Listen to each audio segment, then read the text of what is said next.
Isang magandang araw po sa lahat ng mga nakikinig dito. Ako po ay taga Zamboanga. Tulad ng kadalasan sa mga sender po dito, hindi ko na rin po sasabihin kung saan mismo. Basta sa ako po ng Zamboanga. Taong 1882 nangyari itong kwento ko. Kung bakit ko po naalala yung mismong taon, ay dahil huling taon ko na rin po yon sa high school. Isa po akong kasambahay, pero hindi naman po yung tipo na lahat ng mga gawain ng isang katulong ay ginagawa ko. Mababait po kasi yung mga naging amo ko, kaya pinag-aral po nila ako habang nagtatrabaho ako sa kanila. Bale, kung ano lang po yung magawa ko pagkagaling sa eskwelahan, yun lang din po yung inobliga po nila sa akin. Kapag wala naman po akong pasok, doon na lang po ako bumabawi. Madalas din po nila akong tanungin noon kung nakapag-review na daw ba ako bago nila ako utusang gawin ng isang bagay na medyo kailangan talaga ng mahabang oras. Tulad ng paglilinis ng buong bahay at iba pa. Utang ko po sa kanila ang pagtatapos ko ng high school noon. Pero sa huling taon ng pananatili ko sa kanila, may mga naranasan po akong kakaiba. Mga bagay na syempre ayoko na pong maranasan pang muli. Yung bahay po nila ay nasa gitna po ng isang malawak na bakuran. Medyo may kaya po yung pamilya kaya ganon. Bali pagpasok po ng kanilang gate, maglalakad ka pa po talaga ng mga ilang metro bago yung kanilang bahay. At sa likod po ng kanilang bahay, mas malawak pa po talaga. May bakod na nakapalibot doon at maraming punong kahoy sa paligid ng bahay. May ilang puno ng mangga, suha at kung ano-ano pa. Isang araw ay inutusan po ako ni Ate Perla, yung amo ko, na bumili po ng tela doon sa bayan. Mahilig po kasi itong manahi. Parang libangan lang din po nito. Sinabihan na rin po niya akong bumili ako ng mga gulay at prutas kung may makita akong nagtitinda. Hindi po kasi araw-araw na may nagtitinda doon ng gulay at prutas. Meron pong mga araw talaga na wala o kakaunti lang din. Noong araw po ito ngayon po kasi ay napakarami ng nagtitinda. Maswerte naman po at nung araw po na iyon, pagkatapos ko pong bilhin yung tela, may nakita naman po akong nagtitinda ng gulay at prutas. Naglatag lang ito doon sa gilid ng kalsada. Sa totoo lang po, parang nung araw lang din po na iyon ko nakita yung matandang nagtitinda. Agad nga po akong bumili noon. Pumili po ako ng gulay at binayaran ko na po agad. Nakita ko po yung mangga kaya nagtanong rin po ako kung magkano. Yung mga puno po kasi ng mangga noon sa may bakura nila Ate Perla, hindi pa po namumunga. Nung pumipili na po ako, bigla pong kumuha ng supot yung matandang nagtitinda at siya na raw po mismo yung pipili. Dahil meron daw siyang itinago na talagang matatamis daw. Hinog na rin daw kaya pwedeng-pwede na naming kainin agad. Yung nakadisplay po kasi na nakalatag, medyo berde pa po yung kulay. Yung tipong kailangan pa pong pahinugin ng konti. Natuwa naman po ako at nagpasalamat at bumili po ako ng 2 kilo. Pagkatapos po nun, binitbit ko na po yung basket ko at umuwi na nga po ako noon. Pagdating ko naman po noon sa bahay, agad po akong minadaling pinapunta ni Ate Perla doon sa bahay ng kanyang kapatid. Nandoon na raw si Kuya Ray, yung kanyang asawa, at yung kaisa-isa nilang anak na noon ay maliit pa. Namatay daw po kasi yung asawa ng kapatid ni Ate Perla. Kaya sumabay na po ako sa kanya noon. Para tumulong sa paglilinis ng paligid at ng bahay dahil magkakaroon nga po ng lamay doon. Yung mga pinamili ko po, inilapag ko na lang po muna doon sa kusina.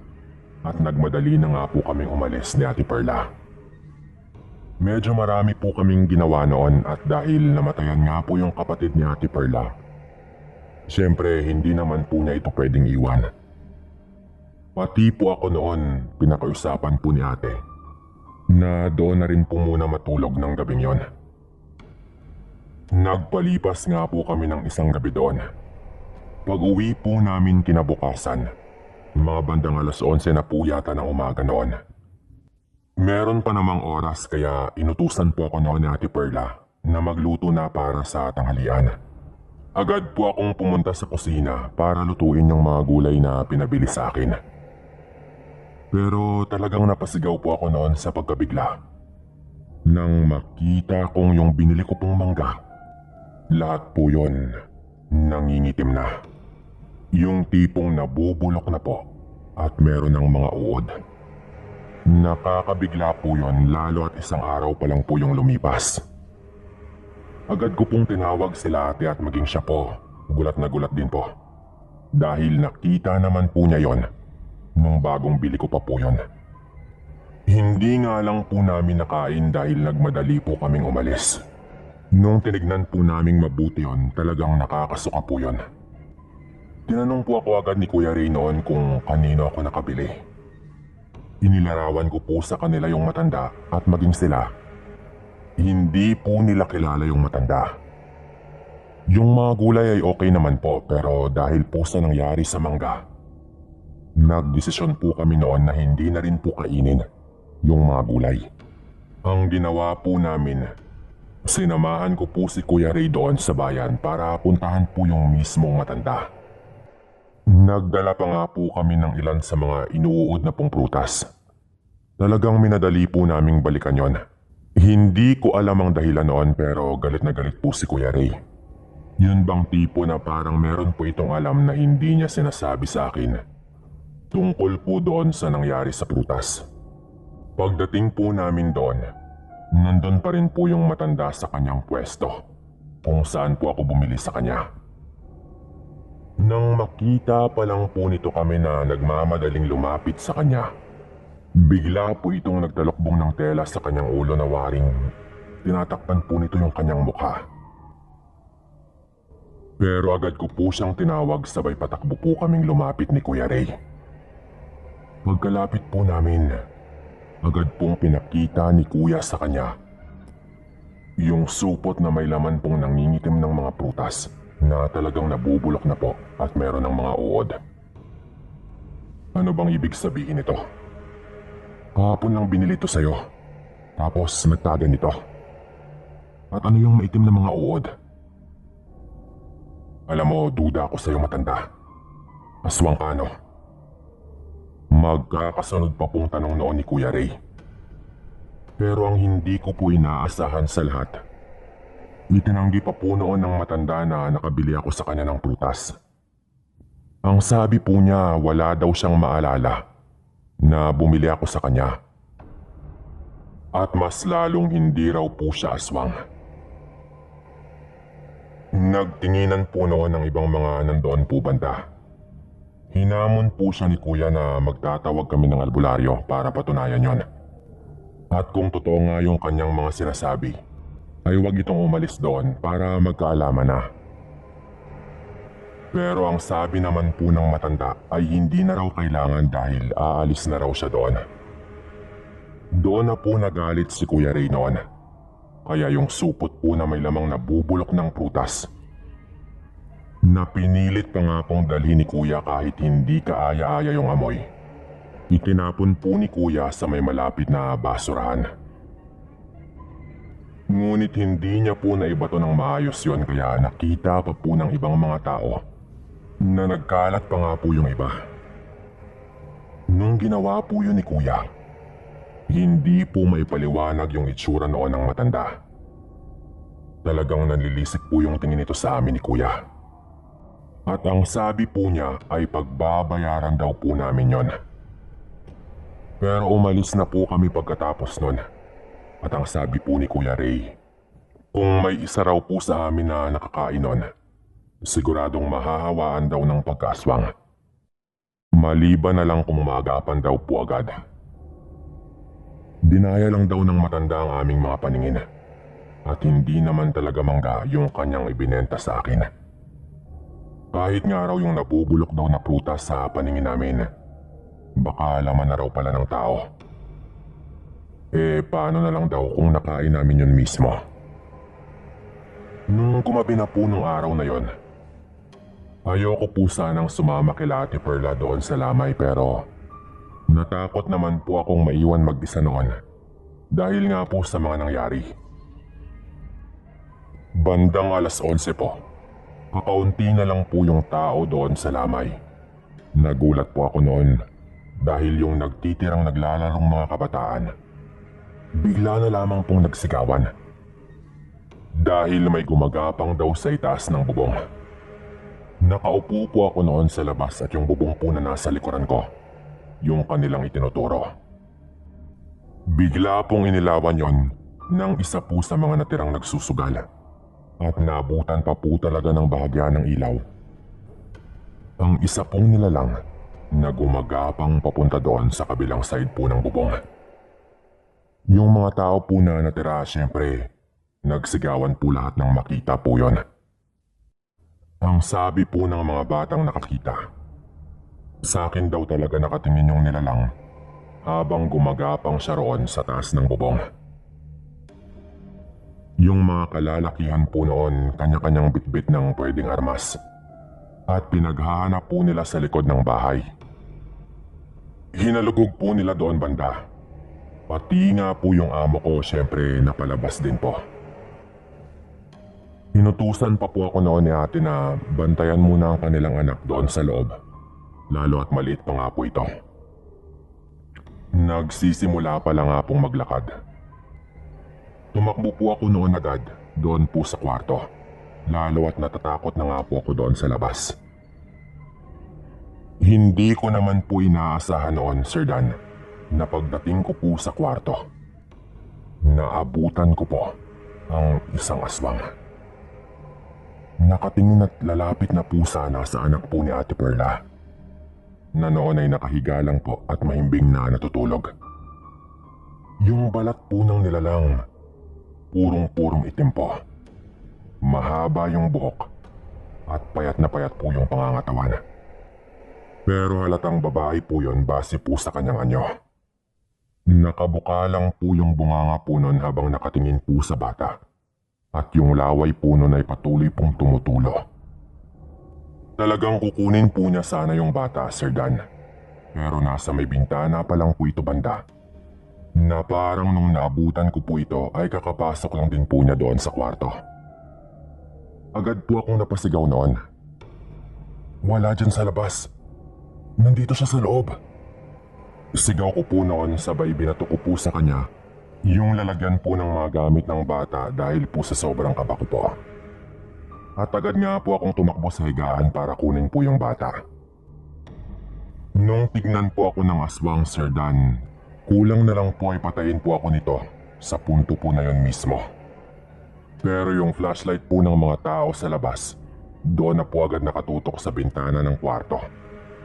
Nahalatang nagtakbuhan po sila papunta doon nung sumigaw nga po ako.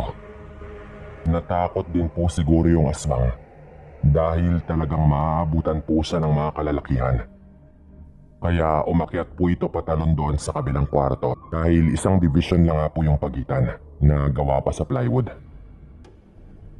Nagkataon naman po na walang tao doon sa kabilang kwarto noon dahil naglabasan nga po lahat.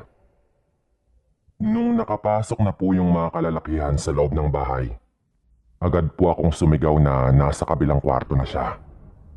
Ang narinig ko lang po noon ay yung sigaw po ng ibang kalalakihan na naunang pumasok doon sa kwarto, na naganyong pusa ng araw po yung aswang.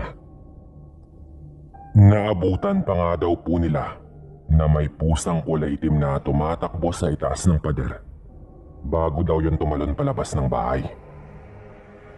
Umiiyak po ng umiiyak noon yung bata habang hawak-hawak ko po ito. Sinubukan pa pong habulin ng mga kalalakihan pero wala na po yun.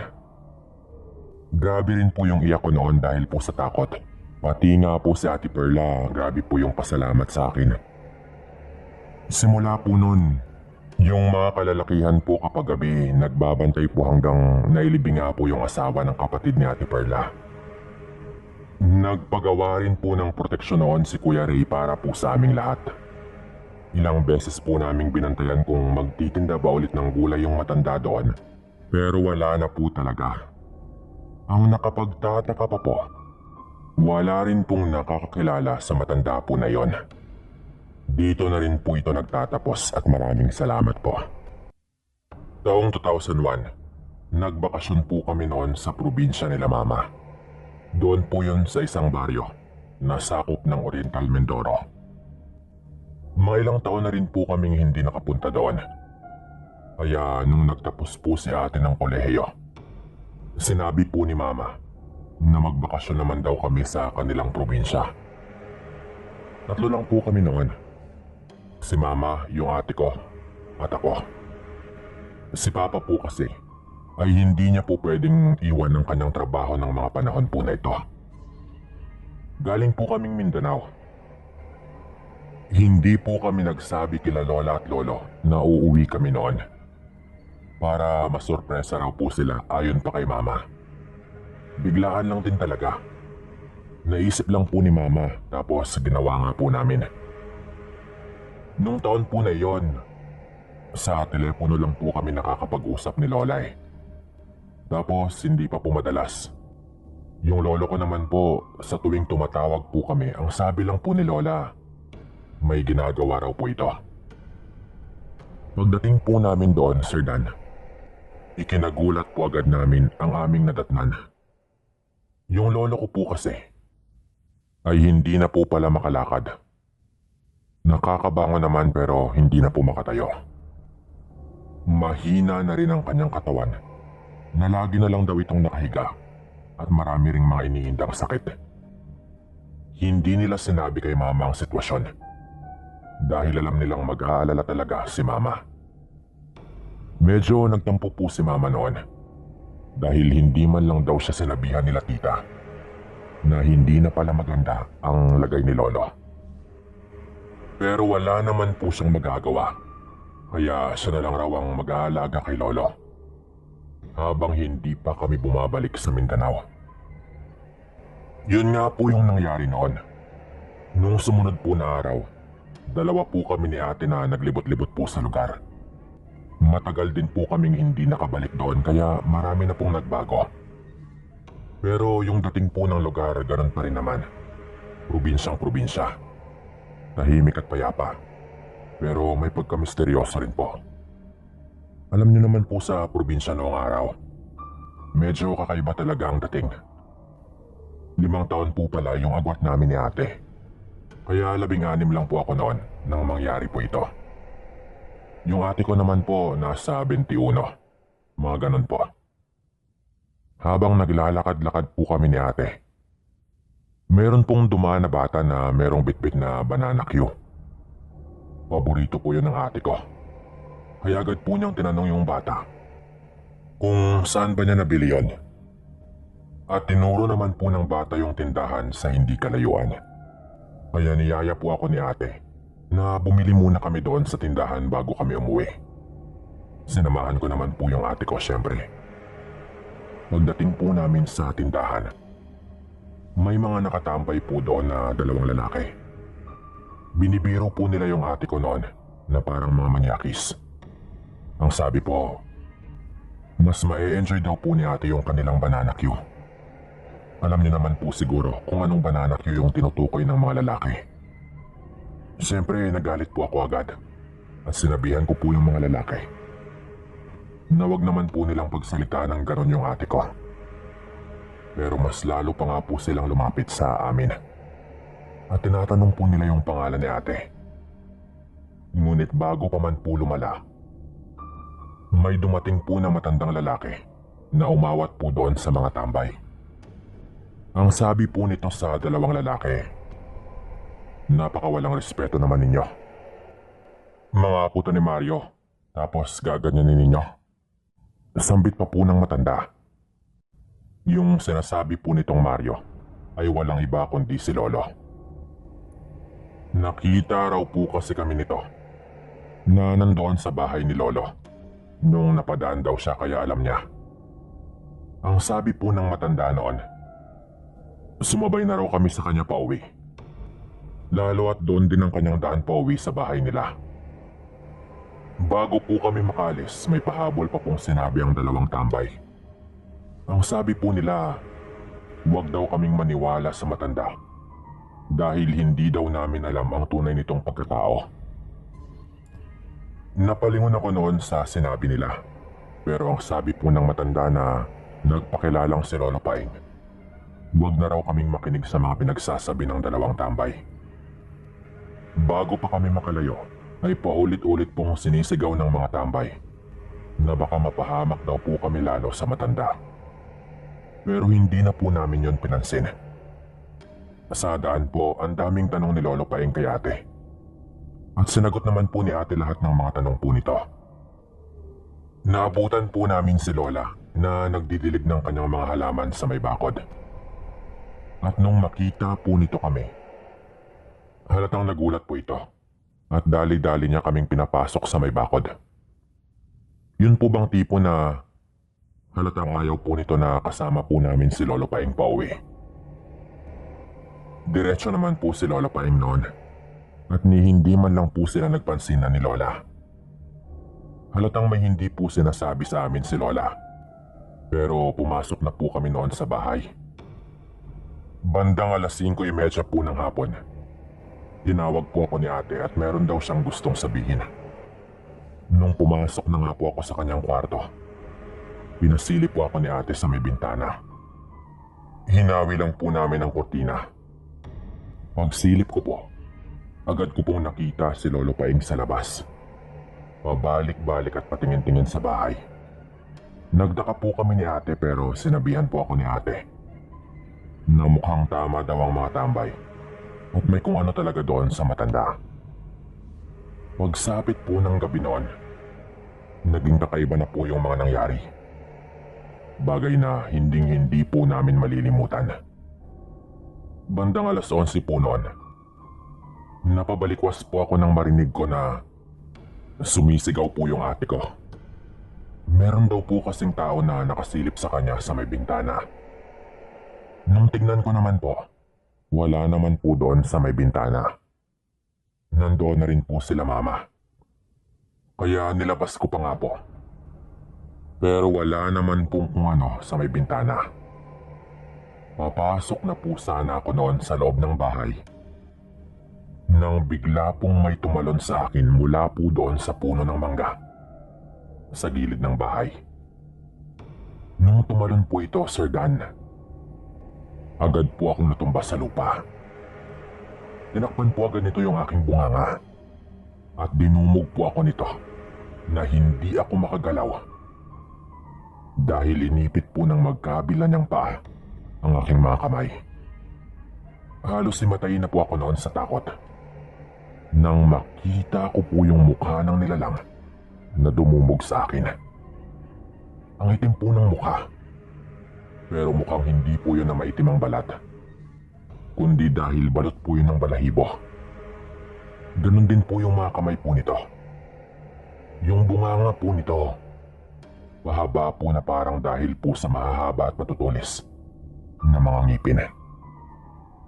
Kung nakikita po ninyo yung asong nauulol, parang ganun po yun. Dahil naglalaway po yun ng lapis. Pinipilit ko pong sumigaw noon, Sir Dan. Pero ang lakas po nito na hindi po ako makagalaw. Pati po yung ilong ko tinatakpan din po nito. Na hindi na po ako makahinga, na parang hihimatay na talaga. Pero laking gulat ko po noon nang bigla ko pong narinig po yung boses ni Lola na sumisigaw. Meron po itong sinasaboy sa amin nung nilalang na dumudumog po sa akin. Nalilito po ako noon dahil sa bawat pagsaboy po na ginagawa ni Lola, nasasaktan po yung nilalang eh. Aswang ka, bitawan mo ang apo ko. Alam kong takot kayo sa asin. Sigaw po ng lola ko noon. At nung patuloy po niyang ginagawa ang pagsaboy niya ng asin, napatakip po sa kanyang mukha ang nilalang. Talagang nasasaktan po yun, na parang bawat butil po ng asin na dumidikit sa kanyang balat. Nagdudulot po sa kanya ng kakaibang sakit. Naitulak ko po yung aswang noon at nakabangon po ako. Nandoon na rin po sila ate at mama. At hinila po nila ako papasok po sa pinto. Sabay sinara po namin agad yung pintuan. Dahil parang natulala po ako noon dahil po sa labis na kaba. Nilak po namin agad yung pinto. Nakita ko po si Lola na hawak-hawak po yung isang garapon po ng asin. Nagulat po ako noon pagpasok ko. Dahil nandoon rin po si Lolo na nakaupo sa kanyang wheelchair. Siya po pala yung nagsabi kay Lola tungkol po doon sa asin.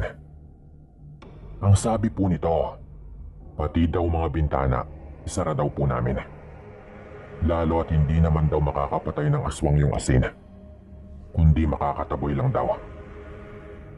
Sapat lang daw yon para masaktan yung aswang at may taboy namin yon, pero kapag nasasaktan daw po yon, mas lalo raw nagiging mabangis. Naupo po ako noon at nanginginig ang aking katawan. May kaunting galos po ako noon. At hindi ko talaga mapigilan ang panginginig ng katawan ko dahil sa takot. Akala ko po noon papatayin na po ako ng nilalang. Wala po akong kalaban-laban sa kanya noon. At kung hindi po lumabas si Lola, baka nadali na po talaga ako noon. Ang sabi po ni Lola, iisang tao lang daw ang sa kanyang tingin na gumawa nun sa amin. Walang iba kundi yung matandang nakasama namin pauwi. Si Lolo Paing. Tumawag po agad si Lola noon sa telepono. Doon po kila tita. Napuntahan nga po nila kami at magdala sila ng armas. Siyempre kasama naman po ni tita yung kanyang asawa at ang kanyang lalaking anak na mga kaedad na rin po ng ate ko. Ilang minuto lang po, yung pinto po sa may kusina, pinupwersa na pong buksan. Yung mesa po doon hinarang po namin sa pinto, kaya tumigil po yon. Pinakuha po ni Lolo ang kanyang naitagong buntot ng pagi doon po sa kanilang kwarto. Yung mama ko po yung humawak po nun. Lalo at kahit ako nga po yung isa pang lalaki, nanginginig pa rin po yung katawan ko noon sa kaba dahil nga po sa nangyari sa akin. Ang sabi po ni mama noon, subukan lang daw niyang pumasok at makakatikim siya ng buntot ng pagi. Bumili po ako sa katapangan ni mama noon dahil siya po talaga yung nanghahamon doon po sa aswang. Pero kahit sumigaw pa po kami at humingi ng tulong, wala rin pong silbi. Dahil malawak po yung lupa na pinagmamayarian ni Lolo kaya wala talagang ibang bahay doon banda. May mga dumadaan po doon. Pero dahil alanganing oras na rin po, malabo na rin pong merong dumaan. Maya-maya pa, ay ang bubong naman po namin ang kumakalabog. Na parang doon po lumipat yung aswang na yon. Mabuti na lang po at gawa yun sa yero at matibay din talaga yung pagkakagawa sa bahay ng lolo ko at meron din pong kisame. Kaya hindi po kami mapapasok ng ganon-ganon lang. Ilang sandali din po itong paikot-ikot po sa itaas. Nang bigla na lang po kaming nakarinig ng putok ng baril. Sabay narinig po namin yung boses po nila tita. Kaya alam po naming dumating na po sila. Nakahinga po kami ng konti noon. Nang mangyari po yon, narinig po naming tumatakbo po yung asawa ni tita sa may likod po ng bahay habang sumisigaw po itong tumakas daw po yung aswang. Na nakita rin nga po nila na nasa itaas po ng bubong. Pero sinabihan po siya ni mama na wag na niyang habulin pa yon. At doon nga po ay nakatakas na nga po yung aswang. Hindi po kami nakatulog noon. Pero kinabukasan po niyan, nagpunta po kami sa albularyo. At laking gulat po namin na pinangalanan talaga ng albularyo yung aswang na umatake sa amin.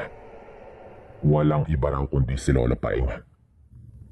Pagkatapos po nun, ay pinaupo po niya kami ni ate at meron po itong pinapausok sa amin. Dalawa po kami ni ate dahil namarkahan daw kami ng aswang.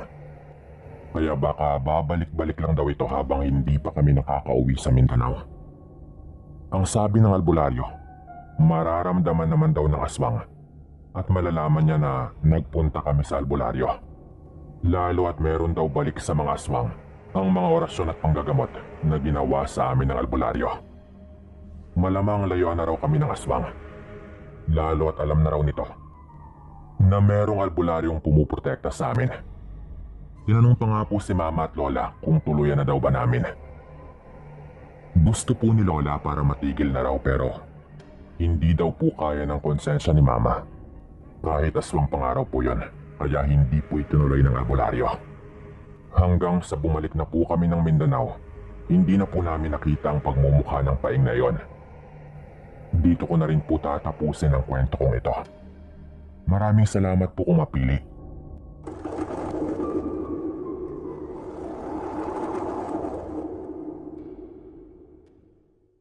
Hello po, Sir Dan. At sa inyong lahat na katulad kong laging nakasubaybay sa mga kwento dito. Sana po ay mapili po ninyo ito. Tawagin niyo ako sa pangalang Meljun. Ito pong kwento kong ito ay nangyari sa probinsya ng Iloilo. Siguro mga nasa 30 anyos na rin po yung nakaraan. Wala pa po akong asawa noon. 28 na rin po kasi ako nung mag-asawa po ako. Pero nangyari po ito noong binata pa talaga ako pero mga lagpas 20 na rin po yung edad. Nasa probinsya pa po ako noon ng tiyuhin ko sa Iloilo. Ngayon po kasi nasa Mindoro na po ako. Sa kanila po kasi ako lumaki. Marami po kaming magkakapatid. Mahigit 100. Kaya nung sanggol pa lang daw po ako, binigay na ako sa tiyuhin ko at sa asawa po nito. Pero lumaki naman po akong klaro naman po sa akin na tiyuhin ko lang po talaga tsahin ang mga kinagisnan ko pong nag-aalaga. Bale si Choy Arman at si Chay Linda. Ganon po kasi noon sa Iloilo. Kapag tiyuhin mo, Choy po talaga yung tawag. Kapag Chay naman, Chay. Hindi rin po nila mga tunay na pangalan yan siyempre. Tinago ko na lang din po para sa seguridad rin po nila. Wala po silang anak kaya siguro inampun po nila ako dahil doon. Bukod pa sa katotohanan na marami nga po kaming magkakapatid at nahihirapan na rin daw talaga noon yung mga magulang ko. Habang yung totoo ko naman pong mga magulang ay nasa Negros Oriental naman po. Minsan umuwi lang po kami doon at kahit nung maliit pa po ako, ganun po yung sitwasyon. Hindi po katulad sa totoo kong mga magulang. Kahit papaano po ay nakakaluwag-luwag naman po sila dito. May sarili po silang bahay at lupa. At meron din pong lupang sakahan. Kahit hindi naman po ganun kalawak. Meron din po silang maliit lang naman din po na farm. Kung saan nag-aalaga po kami ng mga hayop. Meron pong babuyan doon at meron din pong manukan. At kung ano-ano pa pong mga alagang hayop gaya po ng pato at ng itik. Kaya nung panahon po na mangyari ito, kami po ng tiyuhin ko ang laging nandoon para mag-asikaso po sa mga alagang hayop. May kubo po kami doon kaya paminsan-minsan po ay doon po talaga kami natutulog. Sa isang linggo, mga 3 beses po siguro. Simple lang naman po ang buhay doon. Probinsyang-probinsya po talaga ang dating. Maghapon po, doon lang po lumilipas yung oras po ng tiyuhin ko. Pero hindi naman po siya araw-araw natutulog doon. May bakod po yun na gawa lang po sa kawayan pero may kataasan din naman po kahit papaano. Nakapagtapos naman po ako noon ng pag-aaral ko ng pagpupulis pero hindi nga po ako nakapasa sa exam. Kaya nag-focus na lang din po muna ako noon sa pagtulong po sa tiyuhin ko. Na tinuring ko na nga po ring tunay na magulang.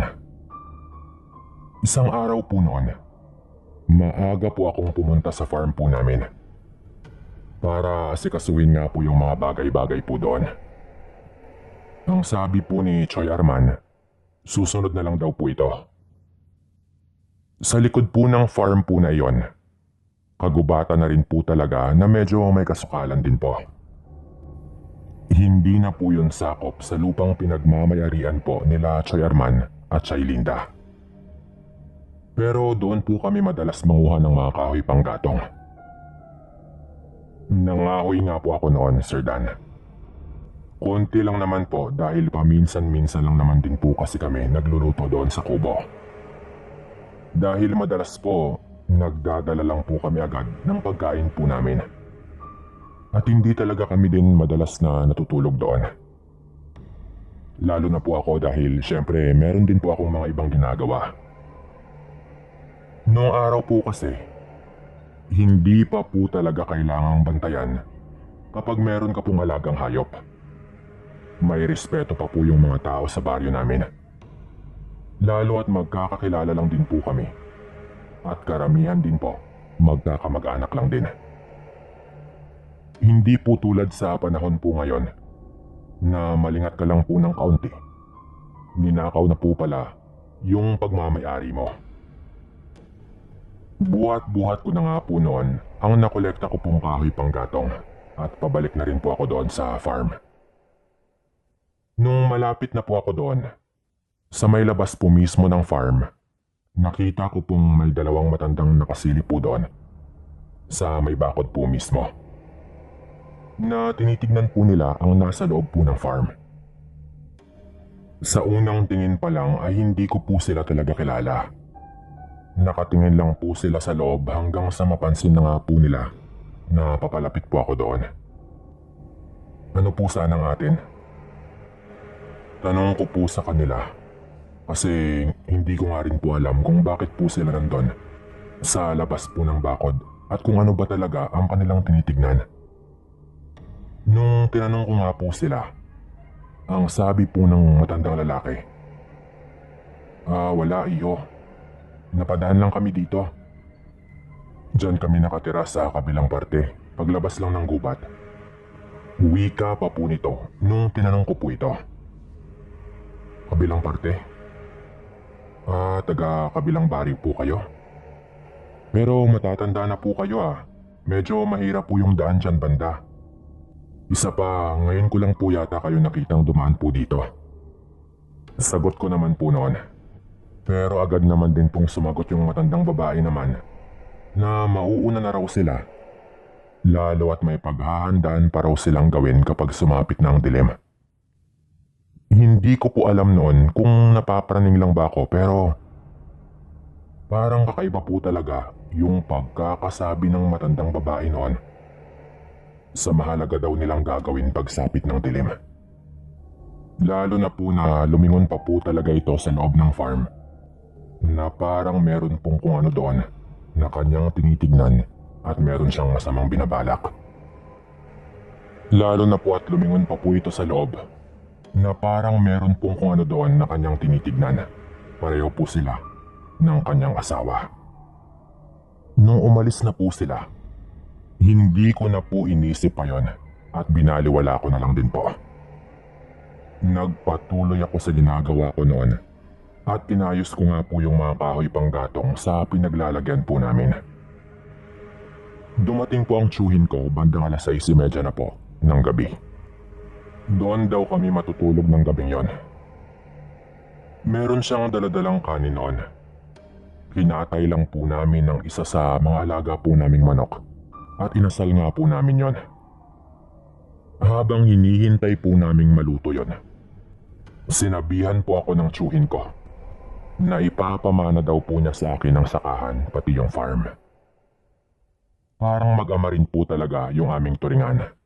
Ang pinagkaiba lang po, klaro naman po talaga na tsuhin ko po siya at yun din po yung tawag ko sa kanya.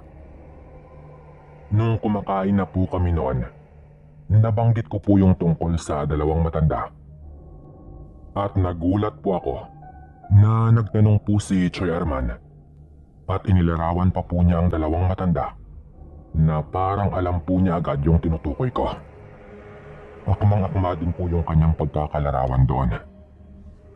Kilala po talaga niya sila at ang sabi po niya, Huwag raw akong makipag-usap sa mga matanda na iyon. Yung tipong parang delikado ang dalawang matanda na sa edad kong lagpas 20. Binalaan niya pa rin po ako ng ganon. Tumangulang po ako siyempre.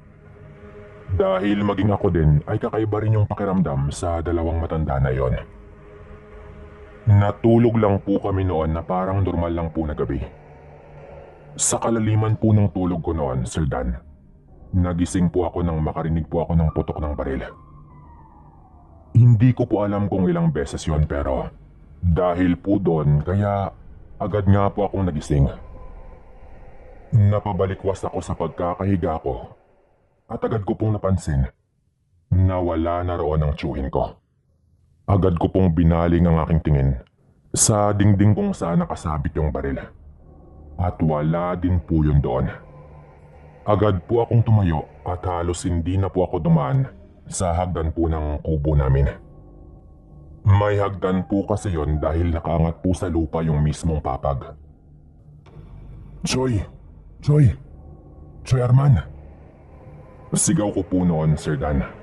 Habang hinahanap ko po siya, halos masuka po ako noon sa pagkabigla nang makita ang ilan po naming mga alaga na nakabalandra lang po sa daan.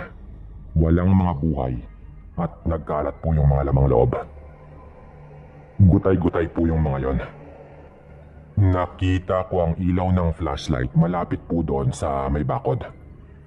Alam kong ang tiyuhin ko po yun kahit medyo malayo pa. Inilawan po niya ang sa may likod po na parte sa may gubat na hindi ko po alam kung bakit.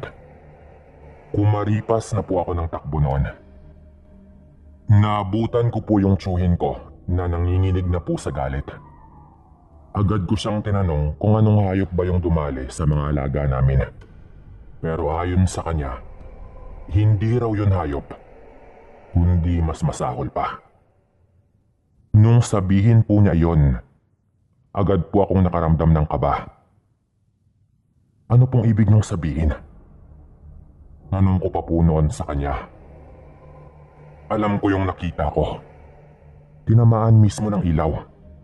Naabutan ko yon na nilalantakan ng mga alaga natin. Nung pinaputukan ko yon, mabilis yung tumakas at tumalon mula sa bakod. Sabay dumiretso na dyan sa gubat. Wika pa po ni Choy Arman noon. Pagkatapos po, yung sa loob naman po ng bakod, yung inisa-isa po niyang ilawan yung bawat sulok. Bakit po, Choy? Akala ko ba nakaalis na? Tanong ko pa po. Nakita mo naman kung gaano karami ang namatay. Andito yung isa pa. Dalawa sila, sigurado ako. Yung dalawang matandang nakausap mo, mga aswang yon. Kalat na yon sa kabilang baryo kung saan sila nakatira. Kilala ko sila dahil sa mga usap-usapan. Sagot naman po ng tiyuhin ko noon. Sabay binigay po niya sa akin ang kanyang itak at flashlight. Ako na raw ang humawak dahil may baril naman daw siya. At ikutan ko nga raw po doon sa kabila. Yun nga po yung ginawa namin noon. Malakas lang po daw talaga ang kutob ng tiyuhin ko na nasa paligid pa yung isa. Sa tabi po ng kubo ay ang magkakasunod pong mga kulungan ng manok. At meron din pong para sa baboy. Inisa-isa ko pong ilawan yon. At nandun naman po yung mga baboy sa dalawang magkasunod po na kulungan. Pero nung ilawan ko po yung pangatlo, laking gulat ko po noon, Sir Dan. Nang makita ko pong wasak na po yung tiyan. Nang isa po sa mga baboy doon sa pangatlo at panghuli na rin po sanang kulungan. Wala na po yung buhay at nagkalat po yung dugo doon. Napasigaw po ako agad sa naghalong pagkabigla at galit. Choy, dito siya galing. Sigaw ko pa po noon. Talagang totoo nga po yung sabi ng tiyuhin ko na malakas ang kanyang hinalang meron pang isa.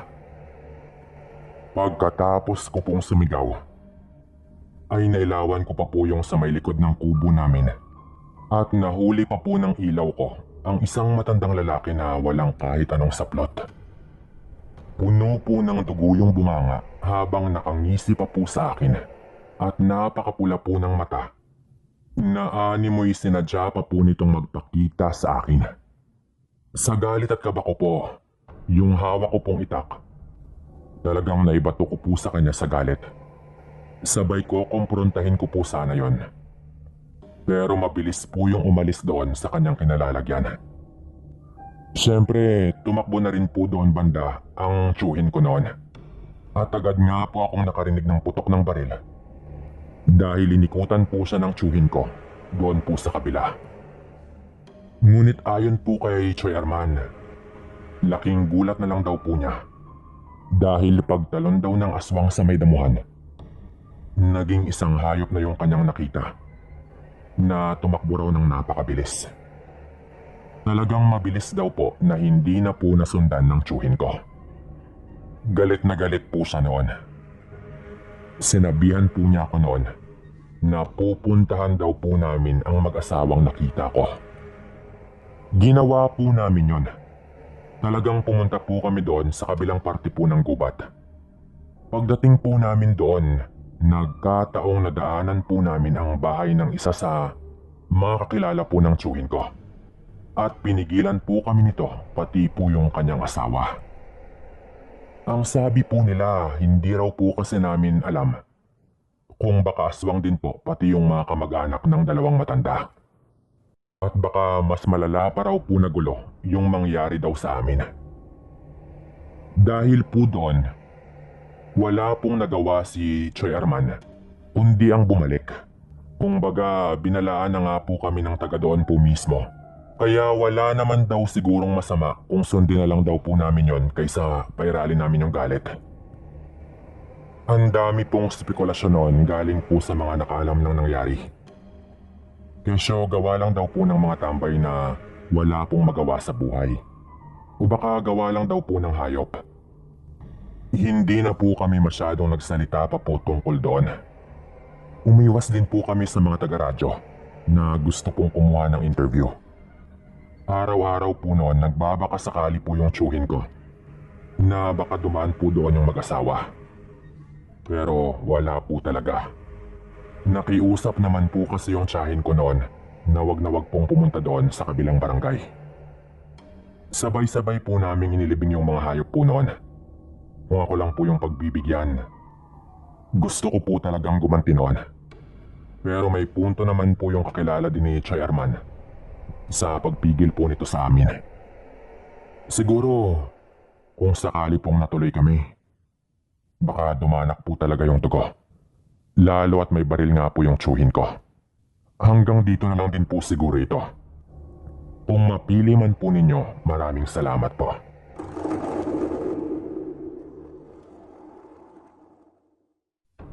Mabilisang pakilala lang po bago po ako magsimula. Tawagin niyo akong Angelo. Taga Palawan po ako pero tulad ng ibang mga nagpadala dito, ay hindi ko na rin babanggitin pa yung mismong lugar. Nangyari ang kwento kong ito taong 1997. Tandang-tanda ko dahil ito yung taon na nagdadalang tao na yung kinakasama ko. Hindi pa kami nagpakasal ni Kim noon.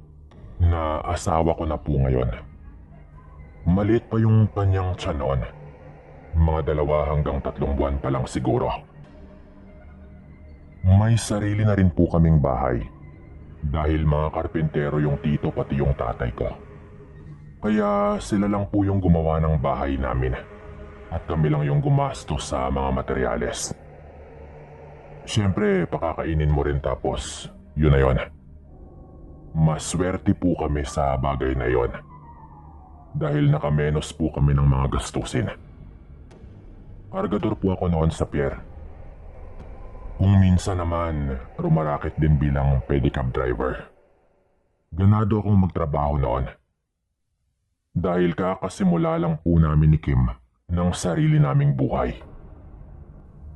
Marami akong pangarap para sa pamilya ko noon. Kaya kayod kalabaw talaga. Lahat ng pwedeng pangdagdag kita, handa akong pasukin. Magaling naman pong magluto si Kim at nagtitinda din siya ng mga merienda at ulam. Sa harap lang po mismo ng bahay namin. Tumutulong din kahit papaano sa mga gastusin. Naglilihi po ito noon sa hilaw na mangga. Yun talaga ang kanyang paborito. At palagi po itong humihingi sa akin. Minsan kahit maulan o kahit umagang-umaga pa lang, humihingi na po ito ng ganon. Na kailangan ko talagang gawan ng paraan para makakuha. Siguro ganun po talaga yung mga naglilihi. Dahil minsan, umiiyak po ito kapag hindi ito nakakakain ng mangga. Hindi rin daw niya maintindihan ang kanyang sarili. Siguro ganun talaga. Kaya sinusuportahan ko na lang. Lalo at panganay nga po namin ang kanyang ipinagbubuntis. Sa paghahanap ko po ng hilaw na mangga, meron akong nakilalang matanda doon na malapit sa kabilang barangay. May ilang puno po ito ng mangga na talaga namang maraming bunga. Ipinagbibili din daw niya yon kung merong bumibili kahit hilaw pa. Kaya natuwa po ako noon. Dahil hindi na ako mamumroblema kung saan maghahanap. Mabait po yung matanda na itago natin sa pangalang Mang Boy.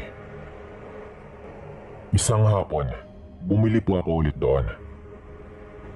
Habang naghihintay dahil nanguha pa nga si Mang Boy, naupo muna ako sa may tindahan na katabi lang ng bahay nila Mang Boy. Yung may-ari ng tindahan ay isang matandang babae. At bigla po itong napatanong sa akin. Ikaw ba yung kumakain ng mga hilaw na mangga na lagi mong binibili dyan kay Boy? Tanong pa po nito. Hindi po. Yung asawa ko po. Naglilihi po kasi. Sagot ko naman po sa matanda. Ngumiti lamang yung matanda. At bigla nitong isiningit na marunong daw siyang manghilot, kaya kung nangangailangan daw kami, pumunta lang daw kami sa kanya. Nagpakilala din po yung matanda sa akin. Naitago natin sa pangalang Aling Gloria. At naitanong din ito kung saan daw ba kami banda sa kabilang barangay. Sinagot ko naman po, lalo at mabait naman yung matanda. At maya-maya ay dumating na nga po si Mang Boy, dala ang binili kong mangga. Nagpasalamat po ako sa kanila at agad na nga po akong umuwi. Nung lumaki na po yung tiyan po ni Kim, madalas na yung humihilab at sumasakit. Lumipas na rin yung ilang buwan noon at tumigil na rin syempre yung paglilihi ng asawa ko. Kaya hindi na ako napadpad ulit doon sa binibilan ko ng mangga. Ngunit dahil sa pananakit ng kanyang tiyan, naisip po namin noon na baka kailangan na niyang magpahilot at baka makatulong na maibsan ang pananakit ng kanyang tiyan. At bilang preparasyon na rin kapag nanganak na ito. Dahil merong ganon sa mga hilot. Naalala ko yung matandang si Aling Gloria na nagsabing marunong daw siyang manghilot. Naghanda na kami noon ng asawa ko dahil napagkasunduan nga talaga namin na pupunta kami kila Aling Gloria. Nahihirapan na yung asawa ko noon eh. Pagdating namin doon ay nauna naming nakita si Mang Boy dahil magkatabi lang nga yung bahay nila ni Aling Gloria. Oh, ito pala yung asawa mo? Huwag niyong sabihing naglilihi pa rin ito at bibili kayo ulit ng mangga. Kakaunti na lang din yung bunga eh. Mga nahuling bunga na lang din ito. Bungad pa po ni Mang Boy noon. Hindi po Mang Boy. Magpapahilot po kami dito kay Aling Gloria. Nabanggit po kasi nito na marunong daw siyang manghilot. Medyo sumasakit yung tiyan ng asawa ko eh. Sagot ko pa po noon. Sigurado kayo? Baka naman... Wika ni Mang Boy ngunit bago pa siya makapagpatuloy sa kanyang sinasabi, Napatingin ito doon sa bahay ni Aling Gloria. Nung nilingon po namin, nandun na pala sa labas si Aling Gloria. Hindi na naituloy ni Mang Boy ang kanyang sasabihin. At sa halip, nagpaalam na ito sa amin. Hindi ko maipaliwanag pero parang may gustong sabihin si Mang Boy noon. Ngunit nung pumasok na kami kila Aling Gloria, ay binaliwala ko na lang yon. Pagpasok po namin sa loob, kumuha ng langis si Aling Gloria. Sinabihan niya yung asawa ko na maupo lang, sabay sinabi niyang iangat nga nito ang kanyang damit. Napangiti yung matanda noon at ang sabi nito, "Ang laki na pala nito, no? Pwede na." Sabi pa po nito, "Pwedeng ano, Aling Gloria?" Tanong ko naman. Wala. Malapit-lapit na rin kasing mga anak itong asawa mo. Hihilutin ko lang ng marahan para maibsan ng pananakit, ha. Huwag kang mag-alala. Daan-daan lang ito. Sabi pa nito sa asawa ko, sabay lagay ng langis sa kanyang palad at nagsimulang hilot-hilutin ang tiyan ng asawa ko. Pati nga po sa may bandang hita, pinisil-pisil pa po nito. Tinatanong-tanong din niya kung ano ba ang nararamdaman ng asawa ko sa tuwing hinihilot-hilot niya sa may bandang tiyan. Hanggang sa inutusan po ako ng matanda na kumuha ng dahon ng hilbas sa tapat ng bahay na doon lang din banda. Tinatawag din po yata yung Damong Maria sa ibang lugar, kung hindi ako nagkakamali. Pakitama na lang po ako kung sakaling mali nga. Sinabihan lang niya ako noon kung saan banda at kumuha daw ako kahit kaunti. Malapit lang naman po yun kaya kumuha nga po ako. Sandali akong lumabas noon at pagbalik ko ay agad kong ibinigay sa kanya. Dinikdik po niya yung dahon at yung kaunting katas ay nilagay po niya sa pinahid niya sa tiyan ng aking asawa. Pagkatapos po noon ay okay na raw. Nagtanong siya sa asawa ko kung bumuti ba raw yung pakiramdam nito at tumango naman yung asawa ko kaya umuwi na nga po kami noon. Nung gumabi na, hinihimas-himas ng asawa ko yung kanyang tiyan nang bigla itong may nakapa na kung ano, kaya agad niyang iniangat ang kanyang damit. Sabay sinabihan niya ako na iyon ang ilaw. Nung ginawa namin yon, laking gulat po namin noon na meron pong mga marka sa tiyan ng asawa ko. Mga marka na animoy kalmot. Yung iba medyo dumudugo pa na halatang bumaon talaga ng bahagya yung kuko. Nangilabot po kami noon at nagulat. Talagang hindi namin inaasahan ang aming nakita. Tinignan ko yung mabuti. At napakarami po nun. Halos puno po ng ganon yung tiyan ng asawa ko. Mga marka na bumaon pa nga po yung iba. Kaya nagdurugo yun. Takang-taka po kami noon at nagpapanik na noon yung asawa ko pero pilit ko po itong pinapakalma. Baka nakamot lang ako. O kung ano man pero malabo talaga eh. Kaya agad naming naisip na baka yung hilot. Wala kaming nakitang kahit ano nung ginagawa niya iyon pero ayon sa asawa ko. Nung sandali raw po akong lumabas, parang may ibinulong daw sa kanya ang matanda at hindi na niya maalalang iba pagkatapos nun. Natauhan na lang daw siya nung bumalik na ako at inakala lang niya na dahil sa antok. Wala yung mga kalmot na yon hanggang matapos ang hilot pero nakapagtataka na nung sumapit ang dilim ay bigla na lang nagkaganon. Nakakabahala na nakapagtataka yon na agad naming naisip na may ginawa talaga yung manghihilot. Meron siyang ginawang kung ano na hindi maganda. Hindi ordinaryo ang matandang si Gloria. Baka hindi naman talaga ito manghihilot. At mukhang yun ang gustong sabihin ni Mang Boy noon. O baka may iba pa itong mas mahalagang gustong sabihin. Pero wala akong panahon na isipin pa yon ng mga oras na yon. Lalo at alam ko na sa mga nagawa ni Gloria sa asawa ko, malamang bibisitahin din ito kami ng gabi din na yon mismo. Alam din kasi ng matanda kung saan kami nakatira. Nagtanong din ito at sinabi naman namin. Kumuha ako noon ng bawang sa kusina at mabilisan kong dinikdik yon. At yun nga yung ipinahid namin doon sa mga kalmot. Sabay kinuha ko ang itak noon at nagmatsyag ako. Sinabihan ko yung asawa ko na matulog na. At kung sakali ka ako na wala namang mangyari sa gabing yon, ay pupuntahan namin kinabukasan yung manghihilot. Kaya napanatag naman kahit papaano yung asawa ko at nakatulog na nga rin po ito. Maghahating gabi na po noon nung nakaramdam na po ako ng antok. Halos makatulog na nga po ako noon nang bigla akong nakarinig ng kakaibang huni. Mahinang-mahina lang pero nangilabot po ako.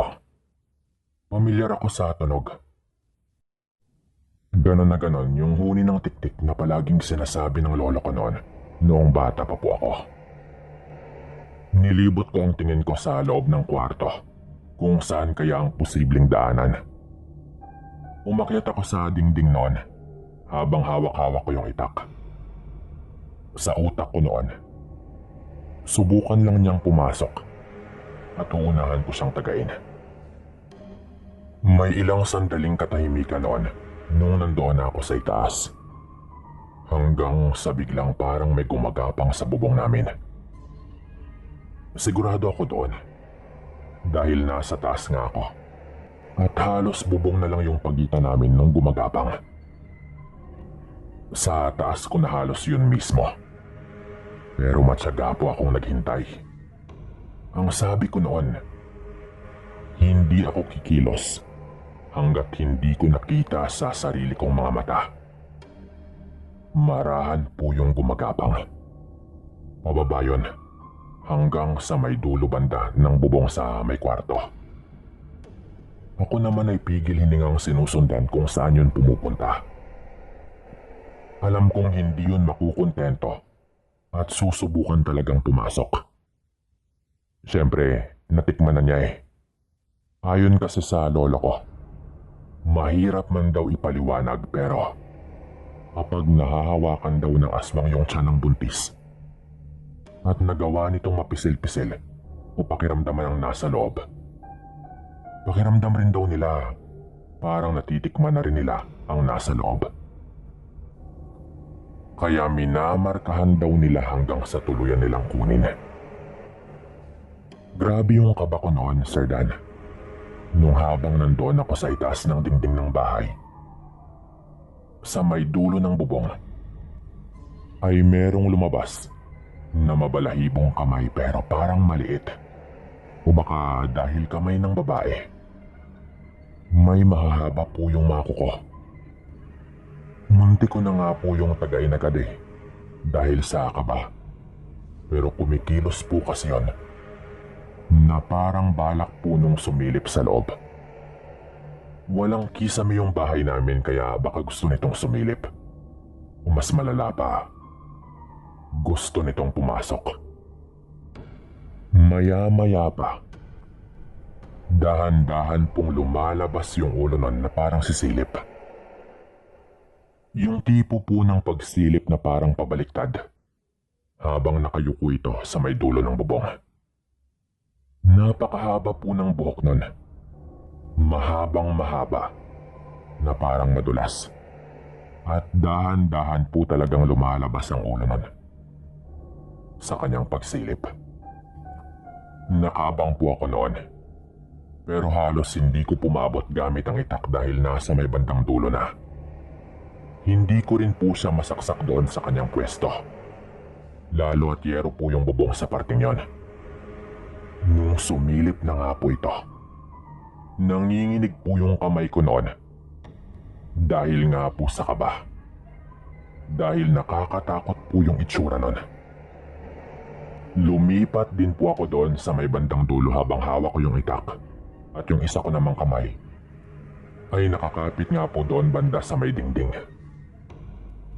Para nga pumabot ko siyang tagain kung sakaling lumabas na nga po yung ulo nito. Nagtama po sandali yung mga mata namin.